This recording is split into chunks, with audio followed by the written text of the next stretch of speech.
ሰላም ጤና ይስጥልኝ። የተወደዳችሁ የሰለዳ ሚዲያ አድማጭ ተመልካቾቻችን እንዴት ቆያችሁ? ለዕለቱ መራርጠን ወደ እናንተ ለማድረስ ያዘጋጀናቸው አዳዲስ ትኩስና ወቅታዊ መረጃዎችን ይዘን ቀርበናል። መረጃዎቻችን እየተከታተላችሁ እስከ ፕሮግራማችን ፍጻሜ ከኛ ጋር እንድትቆዩ ከወዲሁ በታላቅ አክብሮት ጋብዛለሁኝ። የቀድሞ የህወሓት ማዕከላዊ ኮሚቴ ዶክተር ደብረጽዮን ገብረ ሚካኤል የክልሉ ፕሬዝዳንት እንዲሆኑ መወሰኑ ተገለጸ። የቀድሞ የህወሓት ማዕከላዊ ኮሚቴ በትናንትናው ዕለት ሚያዝያ 26 2018 ዓ.ም ዶክተር ደብረጽዮን ገብረ ሚካኤልን ክልሉን በፕሬዝዳንትነት እንዲመሩ ውሳኔ ማሳለፉ ተገልጿል። ይህ ጽንፈኛ ቡድን እንደገለጸው ማዕከላዊ ኮሚቴው ያቀረበው ሹመት ዛሬ ሚያዝያ 27 2018 ዓ.ም የኢትዮጵያ ህገ መንግስት በመጣስ በጨረባ ምርጫ 2013 ዓ.ም ላይ ተመረጠ እየተባለ ባለውና በፕሪቶሪያው ስምምነት የፈረሰው የክልሉ ምክር ቤት ቀርቦ እንደሚያጸድቀው ነው እየተገለጸም የሚገኘው። ዛሬ ይሰበሰባል የተባለው ይህ ህገወጥ ምክር ቤት በሚያደርገው ስብሰባ ከኢትዮጵያ ምርጫ ቦርድ እውቅናው የተሰረዘው ህወሓት የቀድሞ ማዕከላዊ ኮሚቴው ያቀረበለትን የዶክተር ደብረጽዮን ገብረ ሚካኤል ፕሬዝዳንትነት ሹመት እንደሚያጸድቅና ምክር ቤቱ ስራውን እንዲቀጥል የአዲስ አበባ አፈ ጉባኤ ወይዘሮ ኪሮስ ሀጎስ ሹመት እንደሚያጸድቅም እየተነገረ ይገኛል። አፈ ጉባኤ እንድትሆን በህወሓት የተመረጠችው ኪሮስ ሀጎስ የህወሓቱ ቁልፍ ሰው ጎበዛይ ወልደ አረጋይ ባለቤት ስትሆን በጦርነት ወቅት በመከላከያ ሰራዊት ከተማረኩትና በፕሪቶሪያው ስምምነት መሰረት በፌዴራል መንግስት ምህረት ከእስር ከተለቀቁት ግለሰቦች መካከል አንዷ ነበረች። የጊዜያዊ አስተዳደሩ ፕሬዝዳንት ሌተናል ጀነራል ታደሰ ወረደ በበኩላቸው ይህ የህወሓት የእብደት ድርጊት ከጅምሩ እንዲቋጭ የትግራይ ህዝብ እንዲተባበር ጥሪያቸውን እያስተላለፉ ይገኛሉ። በሌላ በኩል አንጃው ህወሓት ሌተናል ጀነራል ታደሰ ወረደን ከስልጣናቸው በማባረር ሌተናል ጀነራል ፍስሐ ኪዳኑ ወይም ፍስሐ ማንጁስ የሰራዊቱ ዋና አዛዥ አድርጎ ሾመዋል።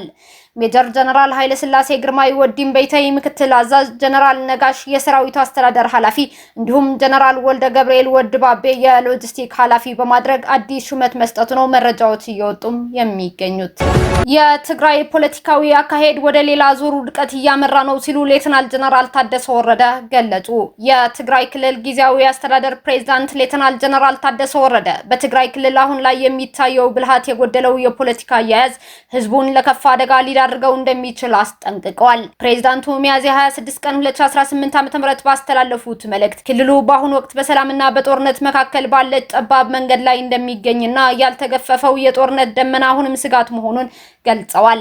ለደረሱት ውድቀቶችና ለህዝቡ መከራ ዋነኛው ምንጭ የትግራይ ፖለቲከኞች የአመራር ድክመት መሆኑን የጠቀሱት ሌተናል ጀነራል ታደሰ ወረደ ልዩ ሀሳቦችን ማፈንና እኔ ያልኩት ብቻ ይሁን የሚል የህወሓት ግትር አካሄድ ትግራይን ለተጨማሪ መበታተን እንደሚያጋልጣት አሳስበዋል። በተለይም ልዩነትን በሐሳብ ከመፍታት ይልቅ በኃይል ለማስፈጸም መሞከርና ሌላው እንደ ጠላት መፈረጅ የውድቀት መንገድ መሆኑን በመጠቆም ህወሓትን ኮንነዋል።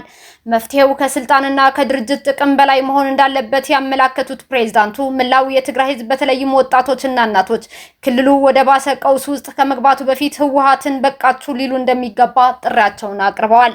ለሽግግር ወቅት የሚሆን የጋራ የመወያያ መድረክ ተፈጥሮ ሁሉንም የሚያሳትፍ መፍትሄ እንደሚፈለግም አጽንኦት ሰጥተውበታል። ፕሬዝዳንት ሌተናል ጀነራል ታደሰ ወረደ የኢትዮጵያውያን አርበኞችን የተጋድሎ ታሪክ ማስቀጠል የትውልዱ ድርሻ ነው። የኢትዮጵያውያን አርበኞች ቀን የድል ቀን ብቻ አይደለም። የቀደምት አባቶች ተጋድሎ፣ የሀገር ፍቅር፣ ጽናት፣ አንድነትና ኢትዮጵያዊ ስነ ልቦና ለቀጣዩ ትውልድ የሚያስተምር ትልቅ የታሪክ መዝገብ ጭምር ነው። የኢትዮጵያ ቋንቋዎች ጥናትና ምርምር ማዕከል በ1993 ዓ.ም ባወጣው መዝገበ ቃላት አርበኛ የሚለው ቃል ለሀገሩና ለወገኑ ክብርና ነጻነት ሲል በሀገር ፍቅር ስሜት ተገፋፍቶ የውጭ ወራሪን የተዋጋ ጀግና ሲል ይገልጸዋል። ይህም አርበኝነት ከሀገር ፍቅር የሚመነጭ ለሀገርና ለወገን የሚከፈል መስዋዕትነት መሆኑን ያሳያል። በ1928 ዓ.ም የፋሺስት ጣሊያን ወረራ ኃይል ወደ ኢትዮጵያ መግባቱን ተከትሎ በየግንባሩ ተሰልፈው ለሀገር ነጻነት የተዋደቁ ኢትዮጵያውያን ጀግኖች ስራን ለማሰብ ነው የአርበኞች ቀን የሚከበረው። የፋሺስት ጣሊያን ጦር በአድዋ ድል የደረሰበትን ሽንፈት ለመበቀል ለ40 ዓመታት የተዘጋጀውን ዘመናዊ ጦርን ይዞ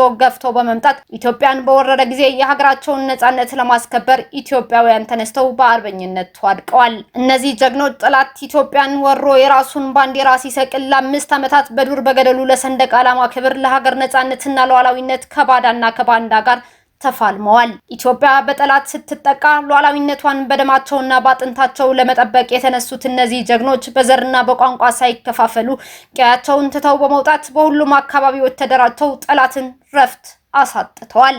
የኢትዮጵያ አርበኞች ሀገር ፍቅር ስሜታቸውን በተግባር ተርጉመው በመግለጽ ባደረጉት ተጋድሎ ፋሺስቱ የጣሊያን ጦር በድጋሚ ተሸንፎና በጀግኖች አባቶች ክንድ ውርደቱን ተከናንቦ ከኢትዮጵያ ሲባረር በሚያዝያ 23 ቀን 1933 ዓ.ም የሀገራቸውን ሰንደቅ ዓላማ ከፍ አድርገው በመስቀል አውለበለቡ። ይህንን የጀግንነት ታሪክ ለመዘከር 1936 ዓ.ም በአዲስ አበባ 4 ኪሎ አደባባይ ላይ የተመረቀው የድል ሐውልትን በየዘርፉ ለኢትዮጵያ ነጻነት ዋጋ የከፈሉትን የአርበኞችን መስዋዕትነት ጮክ ብሎ ይመሰክራል ሲል የዘገበው የኢፌድሪ መከላከያ ሰራዊት ነው። ይህንን የ85ኛው የአርበኞች የድል በዓል መሰረት በማድረግ የኢፌድሪ ጠቅላይ ሚኒስትር ዶክተር አብይ አህመድ የእንኳን አደረሳችሁ መልእክታቸውን አስተላልፈዋል። የጠቅላይ ሚኒስትሩ የእንኳን አደረሳችሁ መልእክት ሙሉ ቃል እንደሚከተለው አቅርበነዋል። እንኳን ለ85ኛው የጀግኖች አርበኞች በዓል አደረሳችሁ። ሚያዝያ 27 ቀን ኢትዮጵያውያን ጀግኖች አርበኞች የፋሽስትን ወረራ የቀለበሱበትና የኢትዮጵያን ሉዓላዊነት ሙሉ በሙሉ ያስከበሩበት በዓል ነው። አርበኝነት ማለት ለሀገር ያለ ዋጋ የሚከፈል ከራስ ወዳድነት የነጻ መስዋዕትነት ነው። ዓላማውም ሀገርና ሕዝብን ብቻ ማዕከል ያደረገ ነው። ለግል ወይም ለቡድን በተለየ የሚገኝ ነገር የለውም። ለሀገር ከሚገኘው ነጻነት፣ ሉዓላዊነትና ክብር ከሚደርስ የዜጋ ድርሻ በቀር እናትና አባት አርበኞች ከፋሺስት ጋር የተዋጉት ለሀገርና ለወገን ብለው ነው። በግል ጥቅም ለማግኘትማ ከአርበኝነት ይልቅ ባንዳነት አቋራጭ ነበር ግን አላደረጉትም። የአርበኝነት ትግሉ ከሶስት ጠላቶች ጋር የተደረገ ነበር። ከራስ ፍላጎት፣ ከባንዳና ከወራሪ ፋሽስት ጋር። አርበኝነት የራስን ጥቅም ለሀገር ጥቅም ሲባል መተው ነው። አርበኝነት የግል ክብርን፣ የግል ስልጣንንና የግል ጥቅምን መሰዋት ነው። ይህንን ለመቀበል ከጠላት በፊት ራስን ማሸነፍ ይጠይቃል። ባንዳዎች ማለት ራሳቸውን ማሸነፍ ያቃታቸው ናቸው። የግል ጥቅምንና ክብርን ማሸነፍ ሲያቅታቸው የሀገራቸውን ክብርና ጥቅም ይሸጣሉ። ባንዳነት ማለት ሀገርን ለራስ ጥቅም በመሸጥ የሚከናነቡት ውርደት ካባ ነው። አርበኞች ከባንዳዎች ጋር ታግለዋል። ባንዳዎች በአንድ በኩል ሀገራችሁን ሽጣችሁ እንደኛ በግል ተጠቀሙ ይሏቸዋል። በሌላ በኩል መንገድ እየመሩ ወራሪውን ያመጡባቸዋል። ያም አልሆን ሲላቸው ህዝቡን በሐሰተኛ ወሬ ልቡን ይሰልቡባቸዋል። ዛሬም ሶስቱም ጠላቶች አሉ። መልክና ስም ብቻ ቀይረዋል። በሌላም በኩል ዛሬም በየመስኩ የተሰማሩ ኢትዮጵያውያን አርበኞች አሉ። የኢትዮጵያ ብልጽግና እንዲሳካ ብሔራዊ አርበኞችን ይፈለጋል። የራስ ፍላጎትን፣ ባንዳነትንና ወራሪን እምቢ የሚል አርበኝነት። የኢንዱስትሪ አርበኞች፣ የግብርና አርበኞች፣ የጸጥታ አርበኞች፣ የፖለቲካ አርበኞች፣ የንግድ አርበኞች፣ የዲፕሎማሲ አርበኞች፣ የመንግስት አገልጋይ አርበኞች፣ የሕክምና አርበኞች፣ የትምህርት አርበኞች ወዘተ ያስፈልጉናል። ይህንን በዓል የምናከብረው የየራሳችንን የአርበኝነት ደረጃ በመገምገም ነው። ለኢትዮጵያ ምን ያህል አርበኞች ነን የሚል ግምገማ።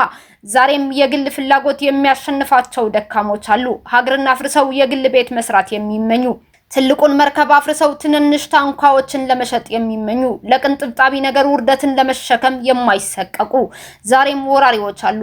በአካል ሀገርን ለመውረር ካሰፈሰፉት በተጨማሪ ድህነት፣ ኋላቀርነትና ሌብነት የሚባሉ እንደ ሰርዶ ሀገርን ወረው ሽባ የሚያደርጉ ጠላቶች አሉ። ሀገርን ለባዳ ከሚሸጡት ባንዳዎች እኩል የሀገርን ብሔራዊ ጥቅም ለግል ጥቅማቸው ሲሉ የሚሸጡ ባንዳዎች አሉ። አገልግሎትንና የሕዝብን ሀብት የሚሸቅጡ ባንዳዎች አሉ። ብሔራዊ አርበኝነት ማለት እነዚህ ሶስት ጠላቶችን ታግሎ ማሸነፍ ማለት ነው። ዛሬ የምናየውን የኢትዮጵያ ለውጥና እድገት ማስመዝገብ የተቻለው ብሔራዊ አርበኞች በየአካባቢው በመኖራቸው ነው። ብሔራዊ አርበኞች ሶስቱን ጠላቶች እያሸነፉ ቢሆንም ገና ሙሉ በሙሉ ድልን አልተቀናጁም። ድሉ እንደ ሚያዝያ 27 የሚታወጀው ኢትዮጵያ የአፍሪካ የብልጽግና ተምሳሌት ስትሆን ነው። ኢትዮጵያ በዓለም ደረጃ ከሚገኙ ሀያል ሀገሮች አንዷ ስትሆን ነው። ይህንን ድል እውን ለማድረግ ኢትዮጵያን የሚወዱ የኢትዮጵያ አርበኞች ሁሉ እንዲነሱ በዚህ አጋጣሚ ጥሬን አቀርባለሁ።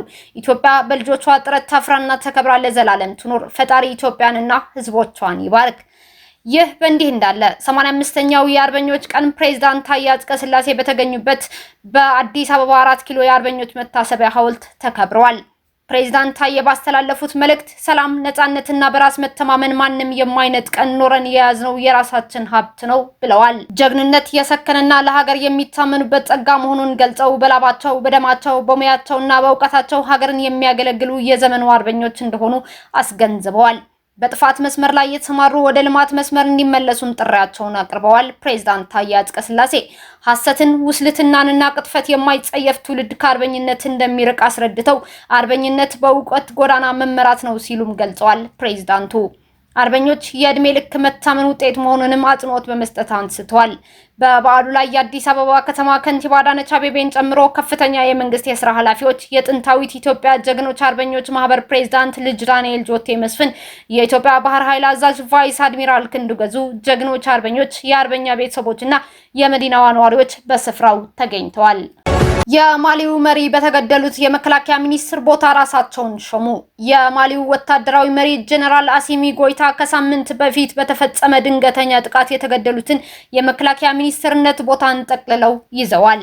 በምዕራብ አፍሪካዊቱ ሀገር ውስጥ እስላማዊና ተገንጣይ አማጽያን በጥምረት የከፈቱትን ጥቃት ተከትሎ ማሊ በከፍተኛ የደህንነት ቀውስ ውስጥ ትገኛለች። በጥቃቱ ወቅት በዋና ከተማዋ ባማኮ አቅራቢያ በሚገኘው የመከላከያ ሚኒስትሩ ሳዲዮ ካማራ መኖሪያ ቤት ላይ ኃይሎቹ ቦምብ በጫነ መኪና በፈጸሙት የአጥፍቶ ጠፊ ጥቃት ባለስልጣኑ መገደላቸው ተነግረዋል። ትናንትና ሰኞ በማሊ ቴሌቪዥን ላይ በተነበበው መግለጫ ወታደራዊ መሪ ጀነራል ጎይታ የሟቹን ሚኒስትር ቦታ ደርበው መያዛቸው ተሰምቷል። የፕሬዝዳንትነትና የመከላከያ ሚኒስትርነት ስልጣን በጀነራሉ ቁጥጥር ስር መግባቱ መንበራቸው በታጣቂዎች ስጋት ውስጥ በመውደቁ የበላይነታቸውን ለማጠናከር የተወሰደ እርምጃ ተደርጎም ተወስዷል። ከአንድ ሳምንት በፊት ተገንጣዩ የአዛዋድ ነጻነት ግንባርና ከአልቃይዳ ጋር ግንኙነት ያለው ጄኒም የተባለው እስላማዊ ቡድን በጥምረት በበርካታ የሀገሪቱ ከተሞች ላይ ከባድ ጥቃት ፈጽመዋል። ከዚያ ጊዜ አንስቶም አማጽያኑ በዋና ከተማዋና በሌሎች የማሊ ከተሞች ላይ ከፊል ዕቀባ ጥለዋል። የተፈጸመው ጥቃት ከፍተኛ በመሆኑ የማሊና የአጋሯ የሩሲያ ኃይሎች ከሰሜናዊዋ የኪዳል ከተማ እንዲወጡም አድርገዋል። ይህም ከ5 ዓመት በፊት ወደ ስልጣን የመጣው በጀነራሉ የሚመራ መንግስት ኃይሎችን ጥንካሬ ጥያቄ ውስጥ ከቶታል። ባለፈው ቅዳሜና እሁድ የማሊ ባለስልጣናት በአማጽያኑ ከተፈጸመው ጥቃት ጋር በተያያዘ በርካታ ወታደሮችን በቁጥጥር ስር መዋላቸው አስታውቀዋል። የማሊ ወታደራዊ ፍርድ ቤት አቃቢ ሕግ የቀድሞና በስራ ላይ ያሉ ወታደራዊ መኮንኖች በአማጽያኑ ጥቃት እቅድና በመፈጸሙ ሂደት ውስጥ ተባባሪ መሆናቸው በምርመራ እንደተደረሰበትም አመላክቷል። የማሊ ባለስልጣናት የተከፈተባቸውን ጥቃት ለመመከት ከጎረቤት ኒጀርና ቡርኪና ፋሶ ኃይሎች ጋር በመጣመር በአማጽያኑ ላይ የአየር ጥቃት መፈጸማቸውን አስታውቋል። ማሊ፣ ኒጀርና ቡርኪና ፋሶ የሚመሩት በመፈንቅለ መንግስት ወደ ስልጣን በመጡ ወታደራዊ መሪዎች ነው። ሀገራቱ የቀድሞ ቅኝ ገዢያቸው ፈረንሳይ ወታደሮችን በማስወጣት ከሩሲያ ጋር ወዳጅነት ከመመስረታቸው በተጨማሪ ከአካባቢያቸው ያሉ ታጣቂዎችን ለመዋጋት የጋራ ወታደራዊ ትብብርም ፈጥረዋል። ቢሆንም ግን በቀጠናው የሚንቀሳቀሱ ታጣቂ ቡድኖች የሚፈጽሙት ጥቃት የቀጠለ ሲሆን የሶስት ሀገራት ሰፊ ግዛት ከመንግስታቱ ቁጥጥር ውጪ በአማጽያኑ ተይዘው ይገኛሉ ሲል የዘገበው ቢቢሲ ነው። እስካሁን አብራችሁን ከኛ ጋር ስለነበራችሁ እያመሰገንኩኝ በሌሎች መረጃዎች እስክንመለስ እንደተለመደው የሶለዳ ሚዲያ ቤተሰብ በመሆን ላይክ፣ ሼር፣ ሰብስክራይብ ማድረጋችሁን አትርሱ። አዳዲስ ትኩስና ወቅታዊ መረጃዎቻችን በቶሎ እንዲደርሷችሁ የደወል ምልክቷን ይጫኑ። ስኬት፣ ድልና ሰላም ለኢትዮጵያውያን። ሶለዳ ሚዲያ